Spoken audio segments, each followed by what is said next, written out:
Salut à tous, salut les barbus. Aujourd'hui on est sur Prégnac. Petite intervention pour notre ami Vespa velutina, donc le frelon asiatique. Donc du classique. Hein.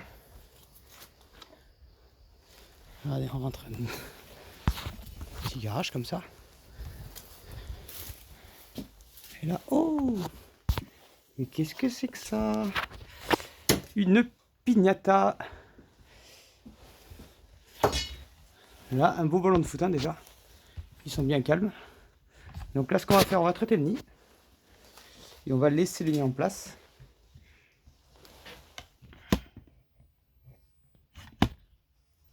On va laisser le nid en place.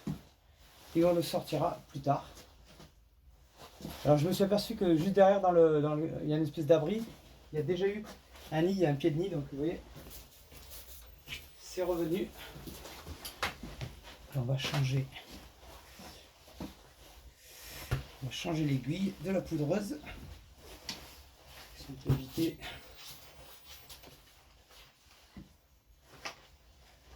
de monter sur une échelle, c'est pas plus mal. Hop.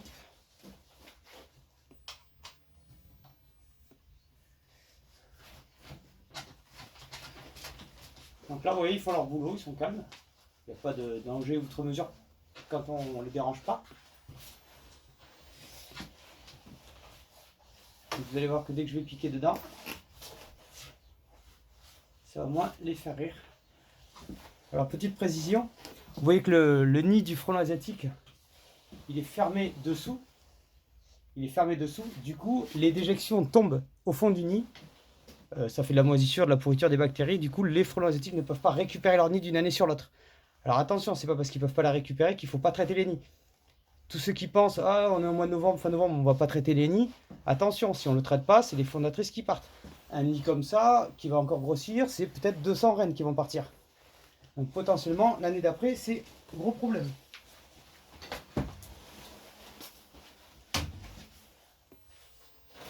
Allez, on va traiter ça tranquillement.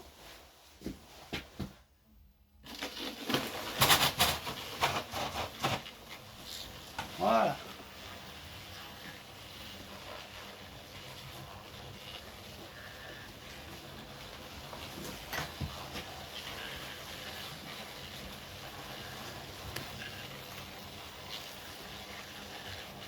Donc là les frelons, ça tombe blanc, c'est bon.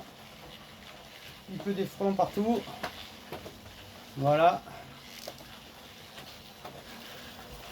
Ça me plaît.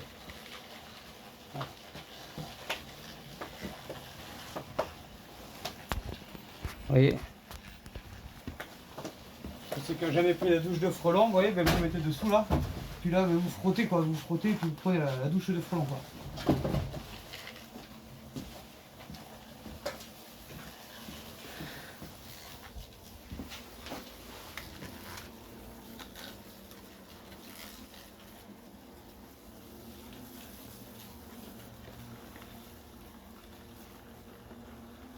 Donc là, ils sortent bien blancs, c'est bien. Ceux qui sont tout noirs, c'est ceux qui reviennent.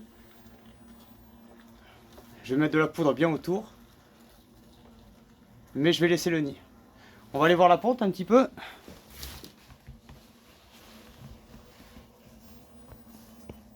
Hop.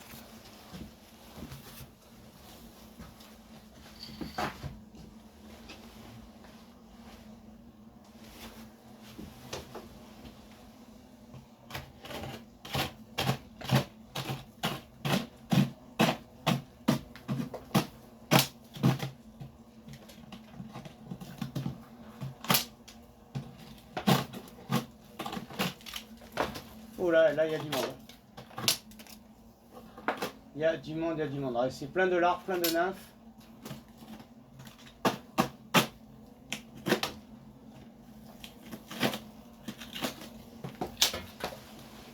Alors moi, je suis pas particulièrement attaqué là.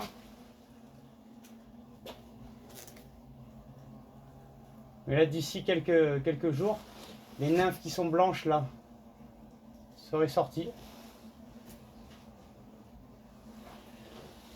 Et ça fait des frelons tout neufs.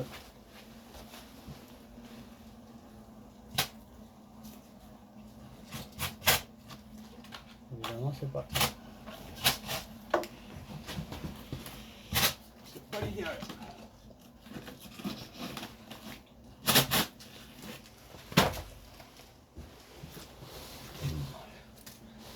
Cette aiguille elle est très bien quand on pique dedans, mais une fois que c'est piqué.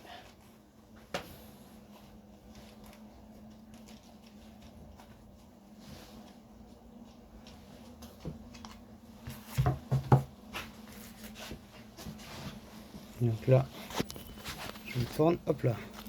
Donc là vous voyez, hop là, c'est plein de larves. Et donc les ouvrières, elles viennent, elles chatouillent un petit peu les larves en leur donnant à manger, et en échange, les larves leur redonnent un miella hyperprotéiné dont elles ont besoin pour vivre. Et où en sont les nymphes? On va voir.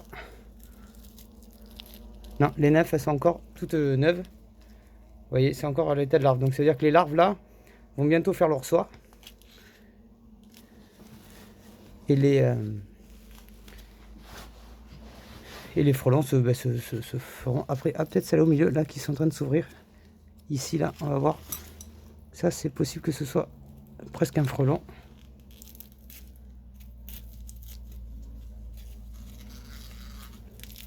Non, même pas, pas du tout.